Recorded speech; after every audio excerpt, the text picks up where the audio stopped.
안녕하세요. 정확한 정보입니다. 여러분은 혹시 이런 고민 해보신 적 있으신가요? 운동을 해도 살이 안 빠져요. 식사를 줄였는데도 배가 점점 나와요. 매일 피곤하고 졸려요. 이유를 모르겠어요.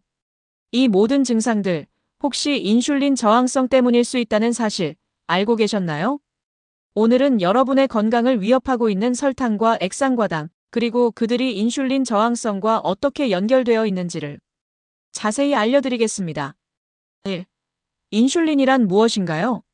먼저 인슐린이 어떤 호르몬인지부터 간단히 설명드리겠습니다. 인슐린은 우리의 췌장에서 분비되는 호르몬으로 혈액 속의 혈당을 낮추는 역할을 합니다. 우리가 밥, 빵, 과자 같은 탄수화물을 먹으면 이것들이 소화되어 포도당으로 바뀌고 혈당이 올라가게 됩니다. 그때 인슐린이 분비되어 이 포도당을 세포 속으로 넣어주면서 혈당 수치를 조절합니다. 이 과정은 굉장히 정교하면서도 중요한 시스템인데요. 문제는 우리가 과도하게 당을 섭취할 경우입니다. 계속해서 혈당이 올라가고 인슐린이 끊임없이 분비되면 우리 몸의 세포들은 어느 순간부터 나는 이제 인슐린 말을 안 들을래 하고 저항하게 됩니다. 이것이 바로 인슐린 저항성입니다. 2. 인슐린 저항성이 생기면 어떻게 될까요?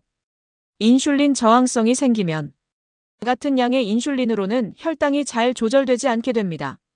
그래서 췌장은 더 많은 인슐린을 분비해야만 하고 결국 췌장도 지치게 됩니다.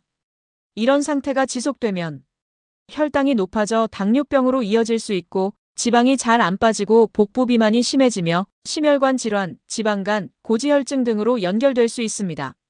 무엇보다 무서운 점은 이 모든 증상들이 처음에는 별다른 자각 증상이 없다는 것입니다. 우리는 그저 요즘 좀 피곤하네. 살이 잘 안 빠지네. 하고 넘기다가 어느 순간 의사에게 당뇨 초기입니다 라는 말을 듣게 됩니다. 3. 설탕, 단순한 단맛이 아닙니다. 그렇다면 왜 이런 현상이 생기는 걸까요? 그 중심에는 우리가 일상에서 자주 먹는 설탕이 있습니다.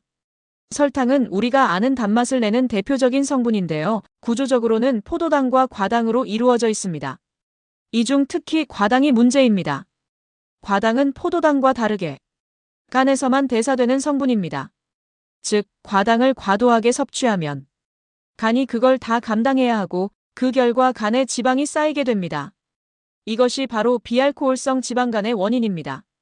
술을 마시지 않는데도 간에 지방이 쌓이는 무서운 질환입니다. 또한 과당은 포만감을 느끼게 해주지도 않기 때문에 먹어도 배가 안 부르고 결국 더 많이 먹게 됩니다. 4. 액상과당, 설탕보다 더 위험합니다. 설탕도 문제지만 그보다 더 무서운 것이 있습니다. 바로 액상과당 혹은 고과당 옥수수 시럽이라고 불리는 성분입니다. 이 액상과당은 값이 싸고 단맛이 강하고 잘 녹고 잘 섞이기 때문에 탄산음료, 과자, 케이크, 시리얼, 드레싱, 빵, 아이스크림, 심지어 간장이나 김치에도 들어가 있는 경우가 많습니다. 특히 우리가 자주 마시는 탄산음료나 에너지 드링크, 과일 주스, 이온 음료 등은 거의 대부분 액상과당이 다량 포함되어 있습니다. 이 성분은 빠르게 흡수되면서 간의 지방을 축적시키고 인슐린 저항성을 더욱 악화시키는 역할을 합니다. 게다가 액상과당은 혈당을 직접적으로 높이지 않기 때문에 우리는 별로 해롭지 않겠지라고 착각하게 됩니다. 하지만 그 실체는 조용한 살인자입니다. 5. 이런 증상이 있다면 주의하세요. 혹시 요즘 들어 이런 증상들을 자주 느끼시진 않나요? 식사 후 졸림이 심하다. 유독 복부, 특히 아랫배만 살이 찐다. 단 음식을 먹지 않으면 스트레스를 받는다. 아무리 운동해도 살이 잘 빠지지 않는다. 공복에 피로감이 심하다. 손발 저림이 가끔 느껴진다. 이러한 증상들은 인슐린 저항성이 시작되었다는 신호일 수 있습니다. 특히 중장년 남성분들, 복부 비만이 있으시고 운동량이 부족한 경우라면 더욱 주의하셔야 합니다. 6. 어떻게 개선할 수 있을까요? 다행히도 인슐린 저항성은 초기의 생활 습관을 개선하면 회복이 가능합니다. 첫째, 음료수를 끊으셔야 합니다.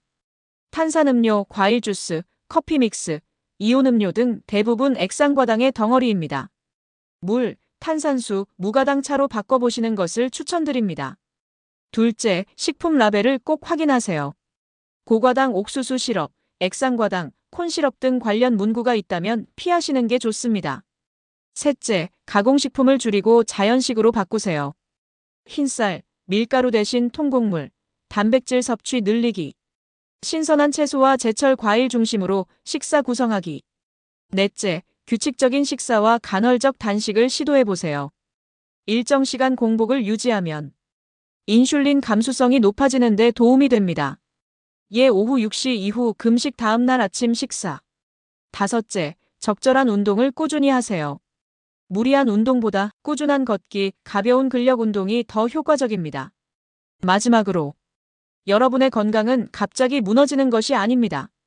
매일 먹는 그 한 입, 마시는 그 한 잔이 서서히 몸을 바꾸고 있는 것입니다. 지금이라도 늦지 않았습니다.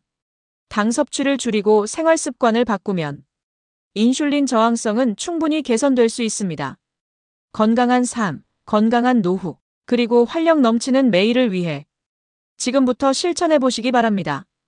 감사합니다.